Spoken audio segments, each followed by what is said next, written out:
From Washington, the McLaughlin Group, the American original. For over 3 decades, the sharpest minds, best sources, hardest talk. Welcome back. Our guest today is former Clinton campaign official Adrian Elrod. Welcome, Adrian. Thank you. And on that note, we will go to our first issue. Issue 1, Summit. This is going to lead to more and more and more, and it's an honor to be with you. Following his historic meeting with North Korean leader Kim Jong-un in Singapore this week, President Trump was both optimistic and offering concessions.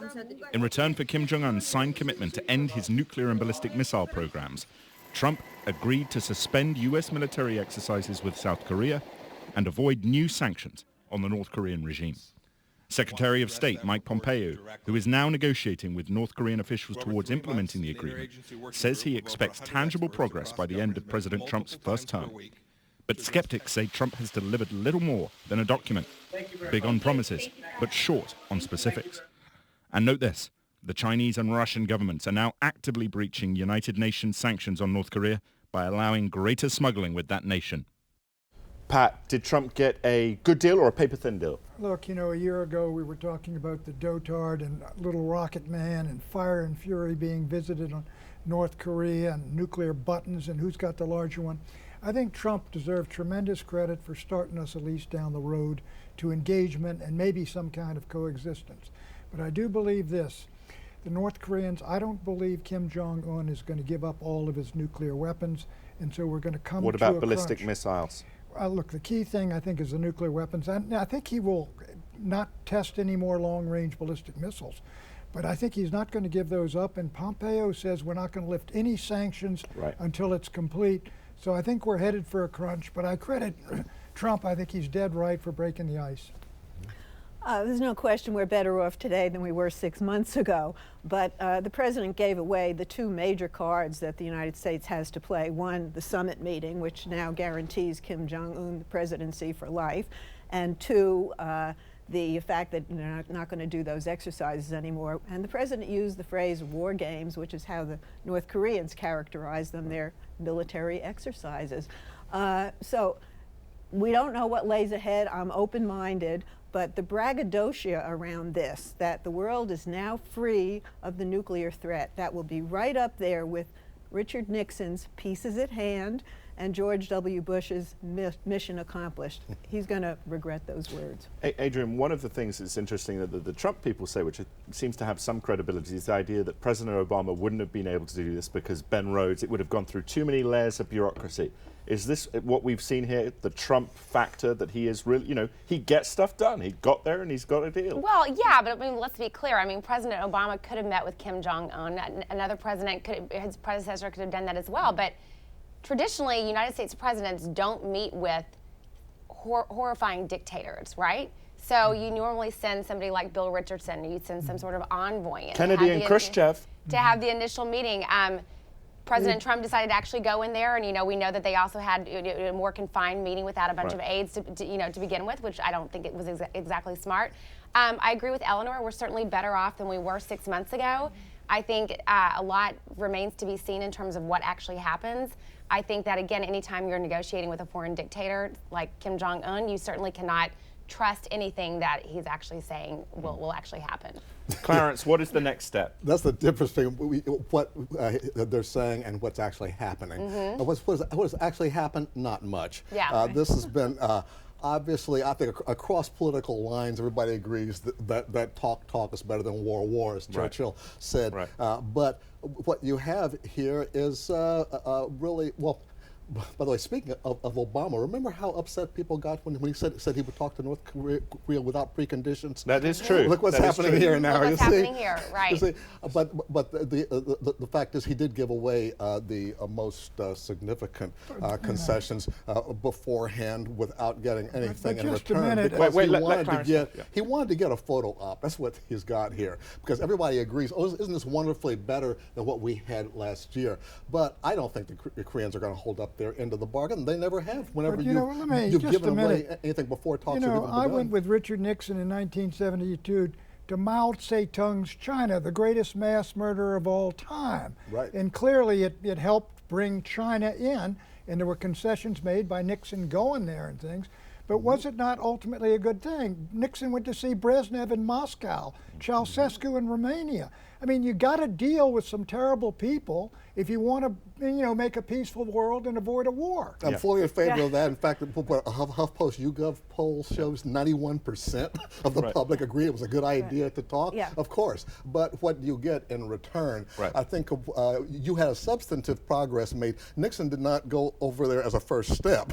He went there as kind of a final step, really, to seal the deal of opening up the And we should point out that Bill Clinton and George W. Bush got similar deals from the North Koreans, better deals with more particulars than this one. So this is an open-ended road. And I agree with you that North Korea is not going to give up its entire nuclear program. And they made so much fun of Obama because they didn't get intrusive enough inspections in Iran. How are they going to get to all? Let's see if they get to all those sites in North Korea. I agree. Pompeo says we are not going to lift any sanctions until all the weapons are gone and we've had inspections. That's ridiculous. That's not gonna happen. Pat, when should we look for the inspectors to be in there, Pat? I think what you should look for is the crunch is going to come, I think, in a matter of months. And the North Koreans... How many? Not gonna, give me a number. He's not going to give up his nuclear weapons, okay? They're going to delay the crunch until after the midterm All right, let's have a round elections. robin. Will he give up 2 questions, ballistic missiles and nuclear weapons? First, yes or no? No. No. He will not test either one, but he will not have given them up by mid-year. Eleanor. Next year. No, it's a much worse Clarence. deal than Obama got with Iran. No, we may not even be able to get to the war games All right. or date past the war games date.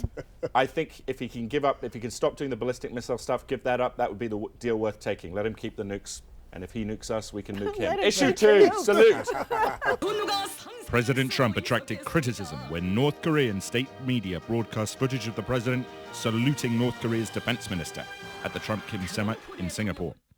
But while some, like your moderator, believe Trump was right to salute No Kwang-chol, others believe the president was wrong. They say Trump's action speaks to a broader problem, namely his apparent disinterest in North Korean humanitarian concerns. After all, Kim Jong-un's rotund belly hides the fact that his regime detains between 100,000 and 200,000 of its own citizens as political prisoners. These souls are often held in near starvation and afflicted by otherwise easy-to-treat diseases. Eleanor, is Trump wrong to ignore these human rights concerns? Well, on the salute, I give him a pass on that. It was an awkward human moment, and in the end, they did shake hands. On human rights, the main goal here is to free the world of the threat of nuclear weapons. You're not going to solve the human rights problem immediately. I would hope that they're going to put this on the table at some point. But right now, Trump looks so enamored with the tough guy and the toughness of this guy who has such control over his country that I'm suspicious whether he will bring it up in any meaningful way. Or tie it to any of the conditions surrounding the deal that they're trying to get. A follow-up to that, does his sort of affection, seemingly, for Kim Jong-un, for Xi Jinping, show that actually his affection for Vladimir Putin is nothing more than just affection for a strongman? I don't know. If you're going to write a Trump doctrine, I guess, you look at all of the Western allies as, effete and weak and, not these large personalities, tough personalities. I think it's very worrying that we're reorienting, or he's trying to reorient the country to an alliance with these dictators. Let me go back again to Richard Nixon. He went to Moscow really in 1972, and the objective was to get a lid on or reduce these enormous weapons of mass destruction. He didn't say, look, Mr. Brezhnev, why don't you, have a more freer press or something like that. If you can get this done, it's a great victory for mankind, and ultimately you're going to have a change, as you did in China. I mean, it's not paradise, but it's not Mao Zedong. Would you bring it up? No, I would not. I mean, this is a Jimmy Carter innovation in foreign policy. And I don't think presidents should do that. I think the United States separately should stand for these. But when you go to negotiate, make the best deal you can in terms of weapons and things like that. But Pat, he tore up the Iran deal because Iran hasn't given up its missiles and Iran hasn't changed its behavior. And now we're expected to salute because he's going to do the same thing. He's going to get what he can get. I mean, that's the right thing to do. You can't. You're not going to change their human rights. We have two other guests. No, look, I just want to say, I want to go back to something that Eleanor touched on, which is it's very dangerous when the President of the United States seems to have more affection and admiration for authoritarian leaders than our Democratic allies. And we heard yesterday, he basically said, I want the people of my country to salute me and to admire me, sit up and applaud me the way that the North Koreans applaud Kim Jong-un. So I think that's more, to me, something that we got to keep an eye on here and to try to really understand. That's where we're really encroaching into dangerous territory. He later said he was joking, but I think he was being sarcastic. Being sarcastic, wow. I think it was one of those outbursts of truth.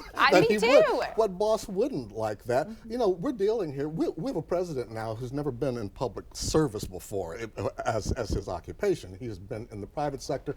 He's been a CEO of a family-owned company, so he doesn't even have to account to stockholders. He's not accustomed to democratic processes, and he admires autocrats because they're the same way. They're like CEOs all of us work for him. They want to get something done. Trump is certainly not getting any love and respect on this panel. Oh, well, let me ask you. Well, I know this is so pat, so we're going to give you a chance to give President Trump credit for something. What did President Trump deliver in relation to China this week that he promised his base? He gave $50 billion in tariffs on products in China, and clearly the United States is going to have to deal with China because we've got a $375 billion trade deficit last year with China, which is larger than China's entire defense budget. Now, but I will say we're going to head down the road, as I've said before, to a real crunch. Will the American people support these? Because they're going to China's raised tariff too now in reciprocity. Right. And meanwhile, the president is beating up on Canada, where we actually have a trade surplus with Canada. Makes no sense. Because they're weak, right? They're weak. Well, right. But let's they got a president who's too handsome. But to the president's defense, surely people would say, actually, if you look at the tangibles of what he's doing, tariffs, the meeting with Kim Jong-un, he would, perhaps this is why his poll ratings are rising. He's doing what he said he would do. Right. Is that not a good And is that thing? why his ratings are rising? I think he's a man of action. There's no doubt about it. With China, everybody's for it. And people, I think, were for the meeting with not everybody. Little rocket man. 34% of the country identifies as Republican, and his standing among them is 87%. So he's soaring among a diminishing group of people. Tell me a Democrat. A Democrat. Who's going to beat him? You can't give us a name. A Democrat. Don't know yet. It's We've a got a little lot early. of talent in our party. We'll see how it shakes out. Some think that being anti-Trump is enough. I don't agree with that, but it certainly helps. I think the law might beat him. Well, it hasn't yet, and it's been a while. Anyway, when we come back, Inspector General reports on icy problems. Until then, make sure to follow us at McLaughlin Group on Twitter and visit our website, McLaughlin.com.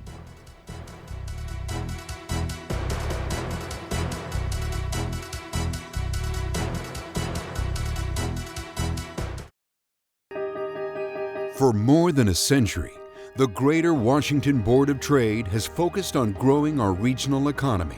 We work every day to foster collaboration, build pipelines for skilled workers, embrace innovation, and attract investment.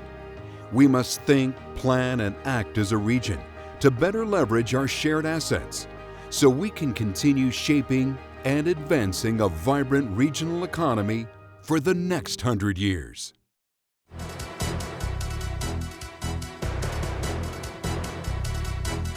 Issue 3, the Horowitz Factor.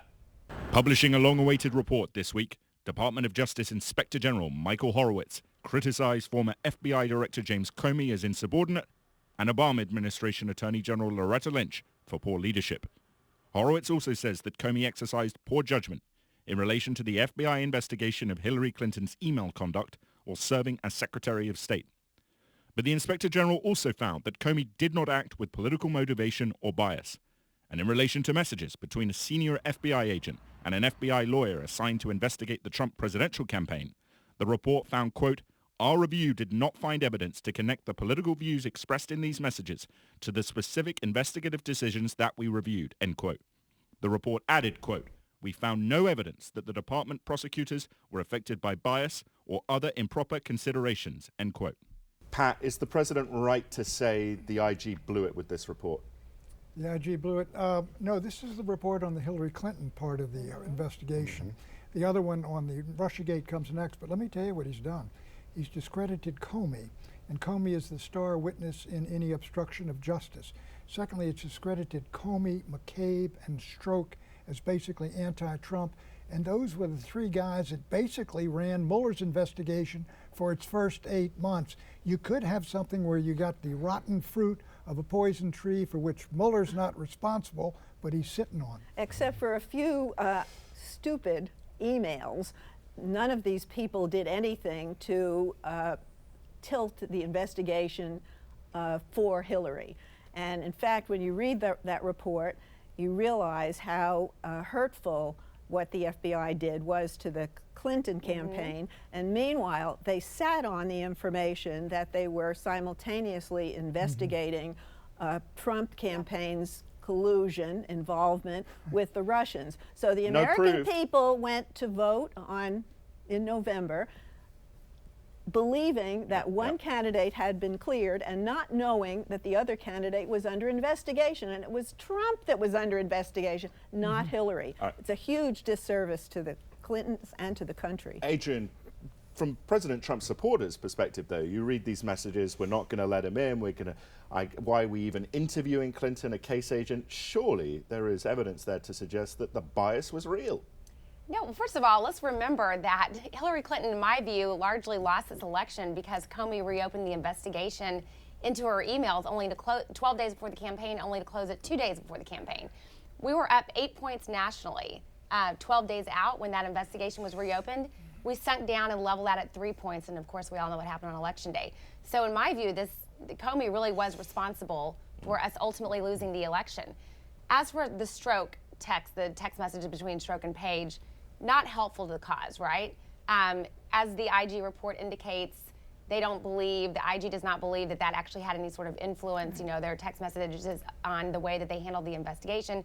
But it certainly does not do anything to, help the narrative that Trump has fueled that there was bias within the FBI, and the FBI's got a lot of work to clean up their reputation. He's even gone beyond fueling. My turn, Pat.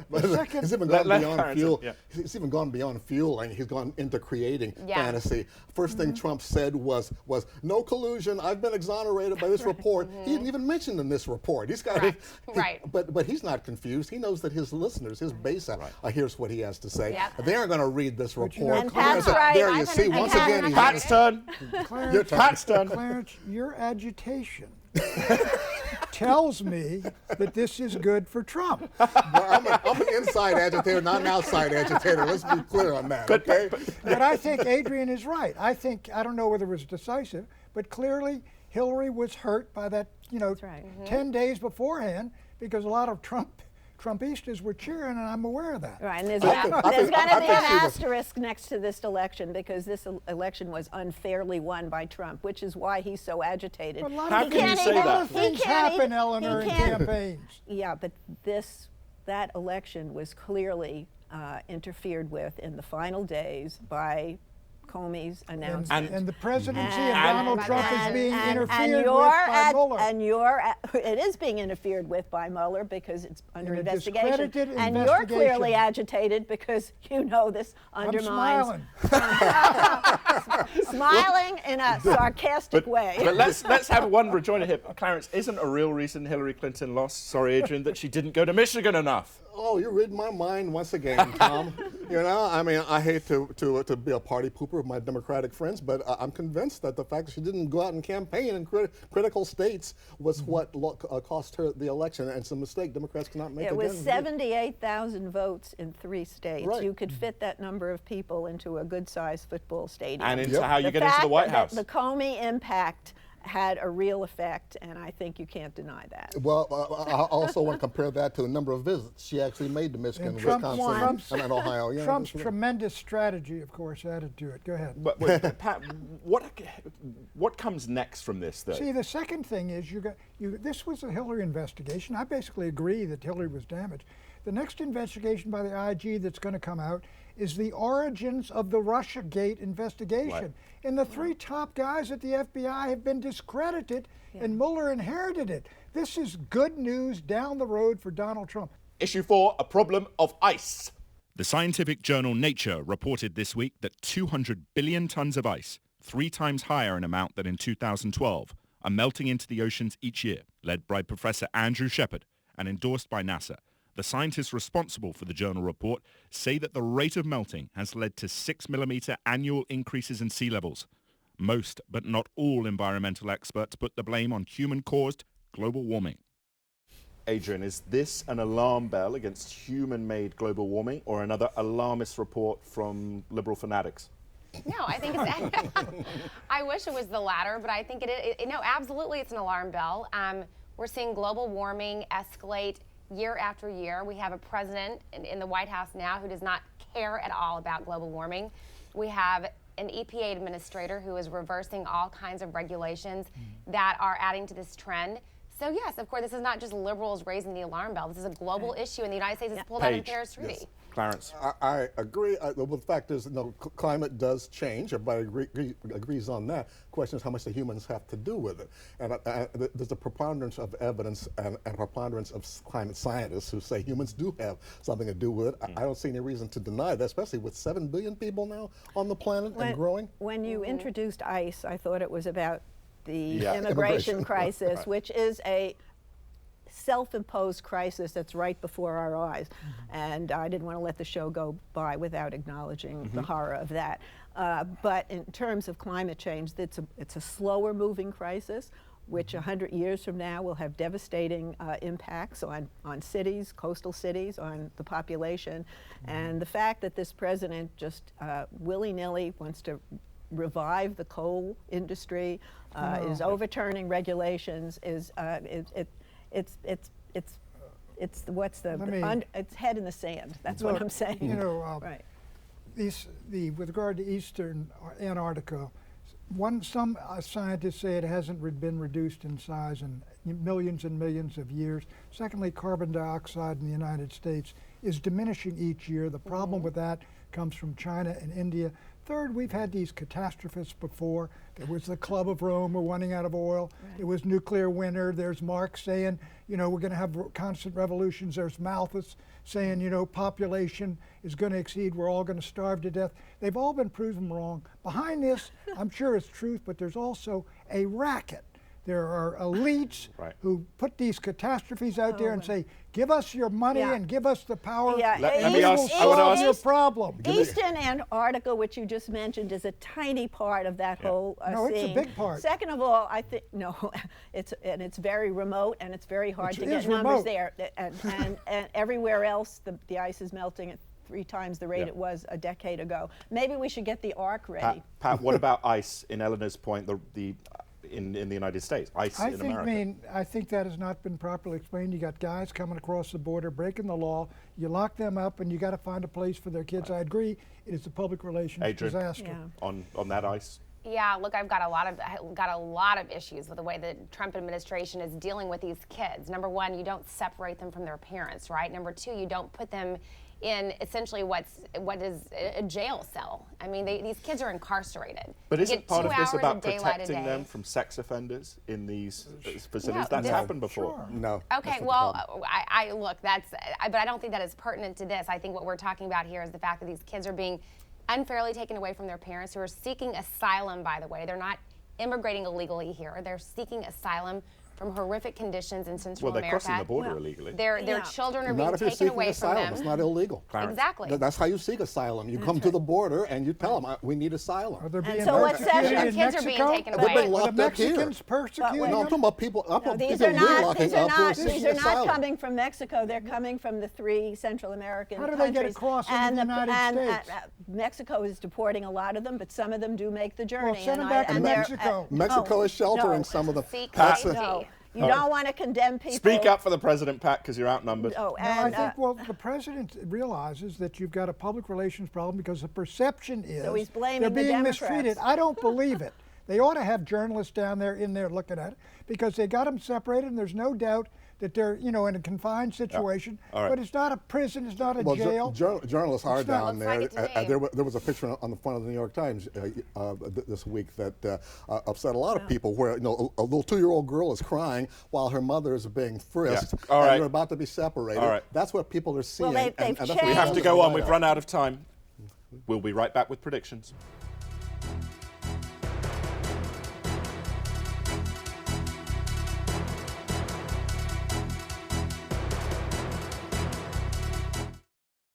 The McLaughlin Group is brought to you in part by Eric.org. With gridlock in Washington, states are stepping in to mandate paid sick and family leave policies, creating a compliance nightmare for companies with a nationwide workforce.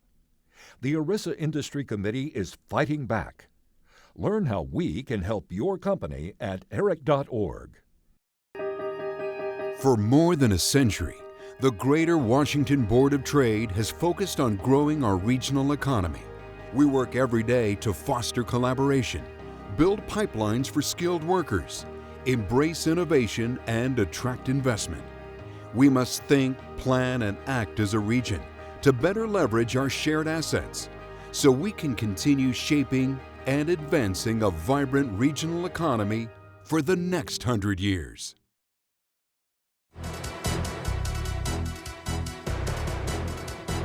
Predictions back. Ethno-national quarrels broken out in the Democratic Party between Asian Americans who believe meritocracy, and they do extremely well getting into these elite schools, and African Americans and Hispanics on the other side who believe in affirmative action, quotas, and diversity. It is a real war. It started in the New York City elite schools. I think Trump has given up on firing Sessions, Rosenstein, Mueller. He's not going to light that powder keg, but he's going to keep up the Trump fog machine, which is what we saw this week with the press conference, where he just repeats lie after lie, discrediting the FBI and everybody who's involved with the investigation. Adrian. I'm going to deviate from politics here for a second and predict that the Arkansas Razorbacks are going to take the College World Series. We play Texas tomorrow in Omaha, and I think we're going to win the whole thing. Okay. Hook 'em Well, fingers horns. crossed. Yeah. Hook 'em horns.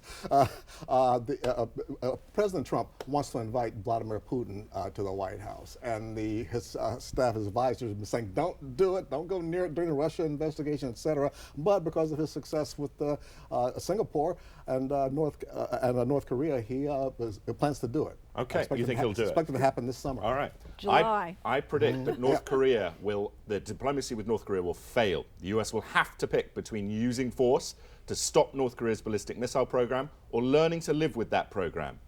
And here's 2 random facts. 46 years ago today, 5 men were arrested at a certain building known as the Watergate. Their arrest caused a few issues for President Nixon.